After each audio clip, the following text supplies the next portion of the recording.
To lead others, you must first lead yourself. Do you agree? Over the years, I've noted that leaders often come to this conclusion after participating in an intensive leadership development program. Typically, they enter such a program with objectives relating to influencing other people. They soon realise, however, that some of the highest priority issues they need to work on relate to self-leadership. In this presentation, we will explore the concept of self-leadership, what it is, why it is important to leadership, and what are some of the key components of self-leadership. We can define self-leadership as a process of influencing oneself where a leader learns to know themselves better, that is their nature, personal values, strengths and weaknesses, and then uses this awareness to steer their life so that they're at their best as individuals and motivated, authentic leaders. Note that this definition has two parts. This is important. Self-leadership is not just about being self-aware and knowing one's nature, it also involves taking action.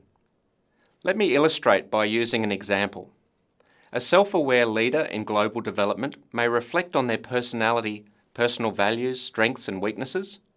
They may conclude that they are best suited to leading development teams in the field to address issues relating to the protection of children. They may then take action to find an organisation and role that enables them to be doing work that aligns with their personal values and strengths.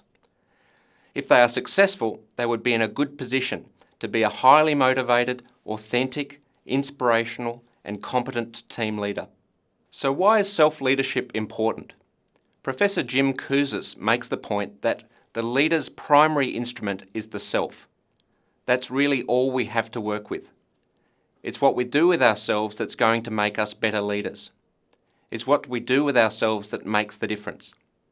So as leaders, if we only have one instrument to use, ourselves, we'd better make sure we master that instrument. In other words, we'd better make sure we excel at self-leadership. Dr. Ken Blanchard, co-developer of the situational leadership model, convincingly argues that in leadership development, we need to progressively build sets of competencies. Specifically, we need to start with self-leadership. We may then move to one-on-one influence, then to team leadership, and maybe then to strategic or organisational leadership. If we seek to move too quickly to build on a weak foundation of self-leadership, our ability to lead or influence others will be limited. Self-leadership is also linked to many key leadership outcomes, such as credibility, motivation and authenticity. For example, Professors Jim Kouzes and Barry Posner suggest there are 3 steps to building credibility as a leader. Clarify your personal values, which is part of self-leadership, communicate them to colleagues, and act in accordance with your values at all times. Similarly, self-leadership results in leaders working on issues, working in roles, and working in organisations that enable them to be at their best. For example, a leader's personal values may closely align with the values embedded in their organisation's culture, and their personality and professional strengths may ideally suit their organisational role. Consequently, they should be intrinsically motivated to do their role, be more resilient, and be able to be themselves at work. This enables them to be a respected, credible, authentic leader who people want to work with. Let's now look at 5 reflection questions. These questions highlight aspects of self-leadership that leaders frequently work on improving. As we work through these questions, you should get a fuller understanding of the core elements of self-leadership. First, are you crystal clear on your personal values and mission statement as a leader? By personal values, I mean behaviours or outcomes that are deeply important to you, such as equity or sustainability. These values help leaders to make decisions, especially in complex, uncertain situations.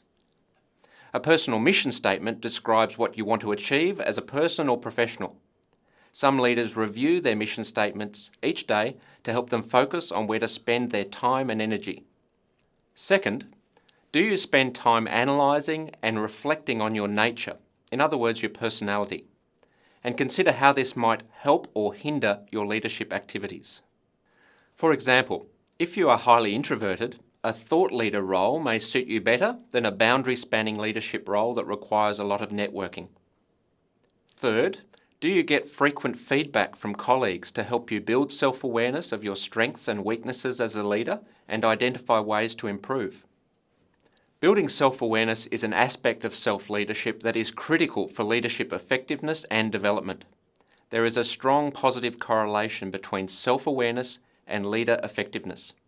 Fourth, do you frequently reflect on leadership experiences as well as your life story? Part of self and authentic leadership is knowing who you are. This includes understanding the events that have shaped your life so far. For example, the critical events or people that have clarified your core personal values or worldview. Fifth, do you excel at practical self-leadership skills such as managing time, building personal resilience, regulating your own behaviour, and managing your career? Most developing leaders I work with conclude there is lots of work to do here. For example, approximately 1 in 4 leaders I work with struggle with time management. Time management starts with having a big picture view of one's priorities in life so we can distinguish between truly important activities and those that appear important but are really just urgent. This is part of self-leadership. How did you go at answering those 5 reflection questions? I'd be surprised if you concluded there is no work to be done on your self-leadership. If, after working through the resources we have provided you on self-leadership, you choose to include some actions in your leadership plan to improve, my recommendation would be to make these a high priority. Remember, self-leadership is the foundation on which other leadership skills are built. This foundation needs to be strong. As Professor Peter Drucker stated, only when you operate from a combination of your strengths and self-knowledge can you achieve true and lasting excellence.